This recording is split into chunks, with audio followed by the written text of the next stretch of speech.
सगळ्या महत्त्वाच्या बातम्यांचा वेगवान आढावा घेऊयात या बुलेटिनमधून। सुरुवातीला बघूयात मेळाव्यासंदर्भातल्या बातम्या।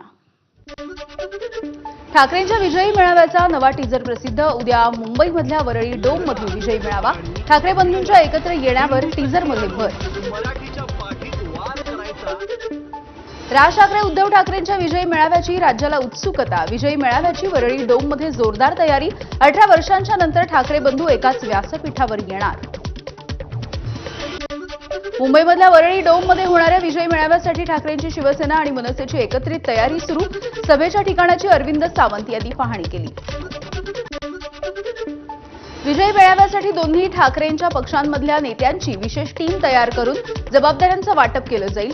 घोषणाबाजीमधून एकमेकांना डिवचलं जाणार नाही याची काळजी घ्या, दोन्ही पक्षाच्या कार्यकर्त्यांना सूचना।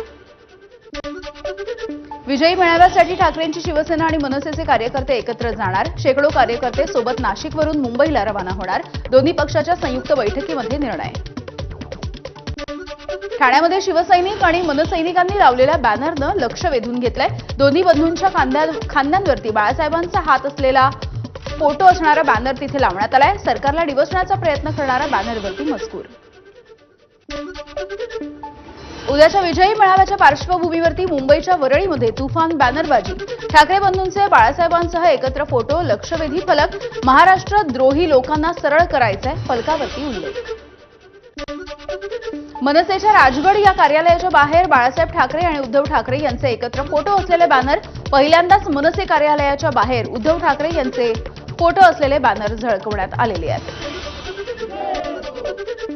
ठाण्यामध्ये उद्याच्या मेळाव्याच्या आधी ठाकरेंच्या आणि मनसेच्या कार्यकर्त्यांचा जल्लोष। ठाकरे बंधू एकत्र येण्याच्या आधी कार्यकर्त्यांचा एकत्र येऊन आनंदोत्सव। ठाकरे बंधूंच्या मेळाव्याच्या आधी ठाण्याच्या कोपरीमधील एकविरा देवी मंदिरामध्ये ठाकरेंच्या शिवसैनिकांकडून पूजा। ठाकरे बंधू कायमस्वरूपी एकत्र येण्यासाठी एकविरा देवीच्या चरणी साकडं। विजयी मेळाव्याची आज रात्री 8 वाजता रंगीत तालीम होणार आहे। ठाकरे बंधूंच्या आगमनापासून भाषणापर्यंत प्रत्येक गोष्टीची रंगीत तालीम। महत्त्वाच्या नेत्यांची एंट्री, आसन व्यवस्थेचा मार्ग याची सुद्धा तालीम घेतली जाईल।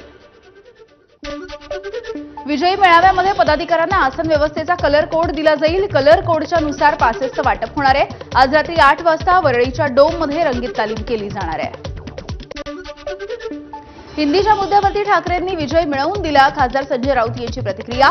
उद्याचा दिवस राजकारणामध्ये बदल घडवणारा दिवस आहे, राऊत यांचं सूचक विधान। ठाकरेंच्या शिवसेनेचे नेते चंद्रकांत खैरे यांचा बाळासाहेब ठाकरेंना प्रतिकात्मक फोन। तुमचं स्वप्न पूर्ण होतंय, उद्धव आणि राज ठाकरेंना एकत्र राहण्याचं बळ द्या, खैरेंचं बाळासाहेबांना फोन। सेना आणि मनसे ही मराठी माणसाची ताकद आहे, विरोधात असूनही आम्ही हे मान्य करतो। एमआयएमचे माजी खासदार इम्तियाज जलील यांची प्रतिक्रिया। एकनाथ शिंदेंना चेकमेट करण्यासाठी फडणवीसांनीच ठाकरे बंधूंना एकत्र आणण्याचा डाव रचलाय, जलील यांचा दावा। मुंबईच्या वर्सोव्यामध्ये मनसेच्या वतीनं शाळकरी मुलांना उद्याच्या मेळाव्याचं आमंत्रण। वेगवेगळ्या शाळेमध्ये जाऊन मेळाव्यामध्ये सहभागी होण्याचं मनसेचं आवाहन।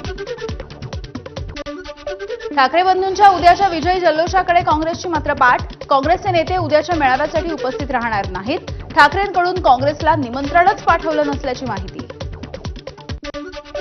उद्याच्या मेळाव्याचं कुणालाही अधिकृतपणे निमंत्रण वगैरे दिलेलं नाही, आदित्य ठाकरे यांचं स्पष्टीकरण। मराठीचा सन्मान करताना आमंत्रण निमंत्रणामध्ये अडकू नका, आदित्य ठाकरे यांचं विधान। उद्याच्या विजयी मेळाव्याला जाणं महत्त्वाचं नाही, मराठीच्या भूमिकेला पाठिंबा हा महत्त्वाचा। मेळाव्याच्या उपस्थितीवरून विचारलेल्या प्रश्नाला काँग्रेसच्या हर्षवर्धन सपकाळ यांची बगल। ठाकरे बंधूंच्या मराठीच्या मुद्द्यावरच्या विजयी मेळाव्यामध्ये शरद पवार सुद्धा सहभागी होणार नाहीत। शरद पवार यांच्याऐवजी प्रदेशाध्यक्ष जयंत पाटील हे जातील। नियोजित कार्यक्रमांमुळे जाणार नसल्याचं